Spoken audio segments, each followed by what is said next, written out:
Hello বন্ধুরা, আশা করছি সকলে খুব ভালো আছো। আমরাও ভালো আছি। আমরা এসেছি কোচবিহারে বং মিডিয়ার ধামাল আড্ডায় ঘুরতে। তো আমার সঙ্গে এসছে আমার মামি আর আমার এক বোন। তো আমরা খাবার টাবার অর্ডার করে একটু হাঁটাহাঁটি করছিলাম, আর কুটুসোনা থাকতে চাইছিল না, এত গরম। আর সে সব টেবিলে ফ্যানের ব্যবস্থা নেই। তো তারা বলছিল খাবার দিতে 1 ঘন্টা সময় লাগবে, অনেকটা লেট হয়ে যাবে। আর কুটুসোনারও খিদে পেয়েছিল, তাই ওখান থেকে কুটুসোনার বাবাকে বললাম চলো বেরিয়ে যাই, অন্য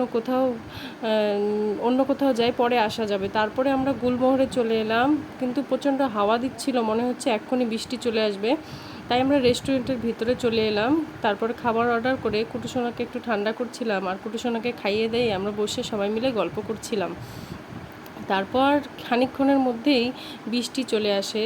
তো বৃষ্টিটা আসার পর মনে হচ্ছে এখন একটু স্বস্তি পাওয়া যাবে। এত গরম সেদিন, একদম গরমে তো কোথাও মানে থাকাই যাচ্ছিল না, এত গরম। তারপর আমরা একটু ভেতরটা ঘুরে দেখছিলাম। ভেতরটা তোমরাও দেখো, প্রচণ্ড খুবই সুন্দর। আমি এর আগেও একবার এসেছিলাম গুলমোহরে, আমার ভীষণ ভালো লাগে এখানে আসলে।